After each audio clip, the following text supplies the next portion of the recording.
What is up, everybody? Renfail here. Welcome back to the latest Ultimate Beginner's Guide to Starfield, and today we're diving into the new surface maps that were launched with the May 15th update, which have completely changed how the map systems work in Starfield, especially if you played the base game when it first launched.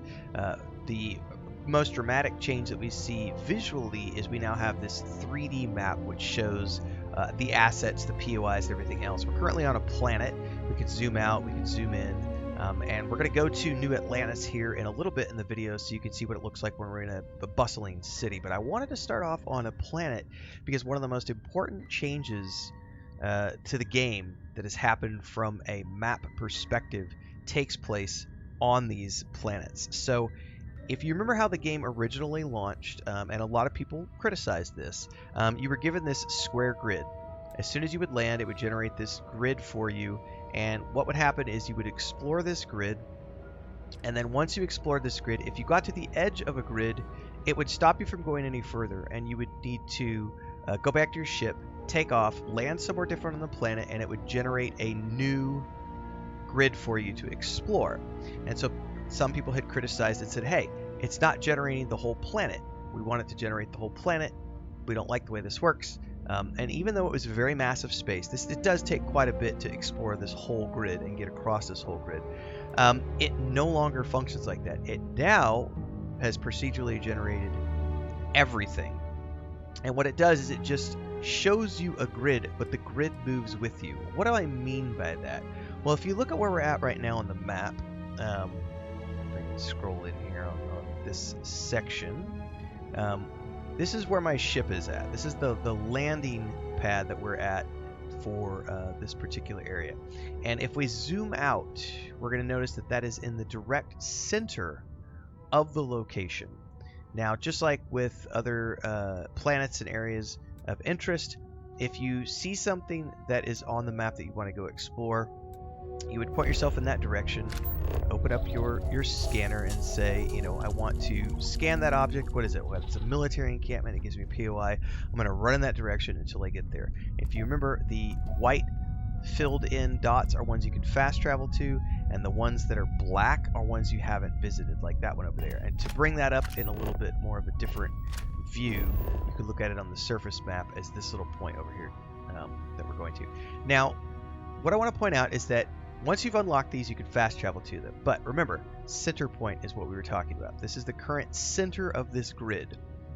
Previously, if you wanted to move beyond this grid, you would need to take off, land in a different area, and you would get a brand new grid. That is no longer the case. Now, the map moves with you. It still is a grid that explores. Your explorable space is still the grid, but you no longer have borders. And this is a little more visually notable when you have huge spaces. I ran a little bit to the side to get this one POI just to show you quickly what this looks like. So if we go back to the hit the wrong button here. Go back to the scanner. Go back to the surface map. We're now at this cave. And this cave is now the center of the grid. Alright, so we have now pushed the edge over here. This edge has been pushed over by the fact that we came over from the ship landing spot to this area.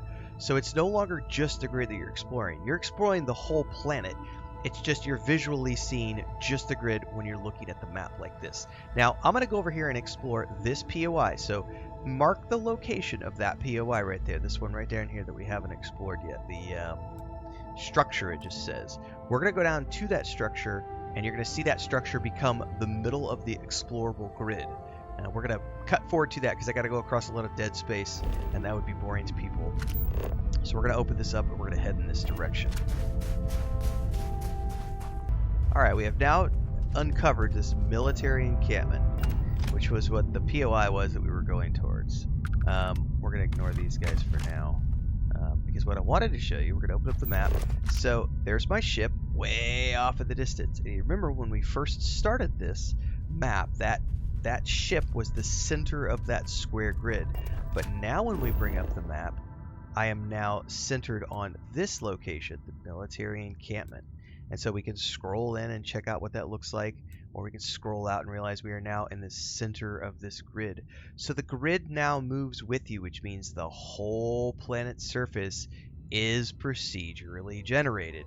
Now, it's not going to generate the whole planet all at once. What it's going to do is it's going to generate the grid for you. So as you progress around the planet, the grid will move, you will unlock POIs, and then you can fast travel back to those POIs. And every time you fast travel back to a POI, that POI becomes the center of the grid, which essentially means that this has now become what everyone wanted. The people who criticized it in the beginning, who said, oh, it's not like, it needs to be more like No Man's Sky, procedurally generate the whole planet.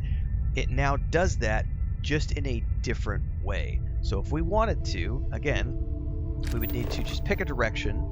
In this case, say I want to go in the opposite direction of my ship, because my ship is over there. So let's just say I want to go in this direction, and we're just going to start running. And now what you can do is, as you get further into these areas as well, it's not always going to be the case, because it is going to depend. Fell into a crater here. As you explore, you will unlock additional POIs. Now, the POIs are completely random and procedurally generated. So as you're exploring these planets, you might be traveling for quite some time before you find additional POIs to explore. But it's out there. And if you want to go explore these planets in their entirety, you totally can. There's lots of stuff to see and do. But I'm going to leave that up to you, because what I want to show you next is I want to go back to New Atlantis, so you can take a look at what the new surface maps look like in major cities like Neon, Aquila, and New Atlantis, because it's very impressive. I like to look at it in New Atlantis first and foremost, because it has the verticality, so you actually get to see everything laid out, which it's just visually it looks very impressive, as opposed to Aquila, which is just like, single layer, single level. So let's go take a look at New Atlantis so I can get you up to speed.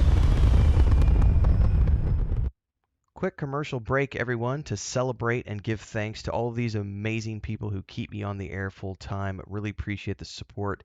All you got to do is join as a member. You get access to private videos. You can also do super thanks on any upload, or super chats and stickers on any live stream or premiere you see. And beyond that, don't forget we're multi-streaming over on Twitch now, so you can support over there as well. Thanks so much to everybody. Let's get back to the video at hand. Welcome to New Atlantis, everyone, your favorite capital city. And before, it looked just like this, and there were no city maps or anything when the game first launched. It was a crime. It really was a crime. But I'm happy to say that they have now added these amazing new surface maps that we were showing you earlier for the planets. But this is what it looks like when you come to the city. So you open up your scanner, and suddenly you're going to be presented with a whole slew of waypoints for the city. And of course, as you pan around, if there are other waypoints off in the distance, like that unexplored thing we just saw a second ago. Where's it at? Way over in that direction. We'll scan that. So, what Pipeline have we got? terminus. Animal, Over vegetable, here, mineral. we've got a autonomous farm. So there are lots of things on this planet to explore. But what we're looking at here is just all your POIs. Now remember, white background POIs are ones we have explored and ones we can fast travel to. So if we hover over those, we can quickly pick one and fast travel to it. Now, it does depend on if your companion is in front of you. So sometimes you might have an NPC in front of you, but just move around them, center this, and now I get the fast travel option down there in the bottom of the menu. Now you can also go into the overhead view, and this is where it's most impressive for these city areas, because we now have this entire 3D grid, which allows us to see the levels laid out in vertical format. So here's the base structure down there. There's the tube system that you can jump onto, the transit system, and that runs up right here. So you would come up as so, and then that would bring you up to this landing, and then you can explore this level right here. You can continue to take the tram around the whole city as you desire. And here, back over here, is the lodge, which is where our home base is. So it's a very impressive layout, very impressive structure. And then of course we can go out from here and go, okay, we are on this grid, and within this grid we have explorable maps. There's also more POIs outside of the planet that we can go explore, and we could run to those if we wanted to from here, or we could choose to go out and land in those areas appropriately. But that's the new surface map system in a nutshell. It is a lot different than what the game had at launch, and I think this is probably one of the biggest, most needed changes in my mind, a biggest quality of life feature apart from the extra frame mode for consoles, and then all the survival options and and aim assist. This actually, in my mind, gives you the fully explorable planets that it's procedurally generated outside of specific POIs. Like this is a specific POI. There are specific POIs on some of the planets that are related to quests and things of that nature, but everything else being procedurally generated, and you being able to fully explore these planets now with a map that moves with you. So instead of being locked in saying, I can only go to the edge of the grid, you can now just keep going and going and going and going and going, and the edge of that grid moves with you. And it really, all that grid is doing is it's preparing this loadable space so that you don't have a massive performance dip, because it would be impossible for something to generate the entire planet. So this is just their version of streaming the assets to you as you're exploring. You're getting all of the assets in this square essentially, and then you load more assets as you run in any given direction. So hopefully you found this useful, and hopefully you are enjoying the new maps as much as I am, because it is really nice to be able to just go over here and pick on a POI now and go, oh, I'm going to go ahead and head over to the lodge and fast travel, and I no longer have to like run to the, go to the landing pad, get in my ship or whatever. There's different ways to do it before, but it's much more, in my mind, intuitive now with the way this works. Plus, it just looks really cool when you pull this map up. You can see all these POIs with the distances and everything else, and then go, oh, I can't find the one I'm looking for. Let me go into overhead view. Really good stuff. Don't forget to like, subscribe, hit the bell icon so you never miss an update. Daily streams here and on Twitch. Thanks to everybody for following along with my second playthrough of Starfield on survival mode. We'll see you in the next one. Don't forget the Patreon and the Discord. Get a copy of my latest fantasy novel. Links are down below.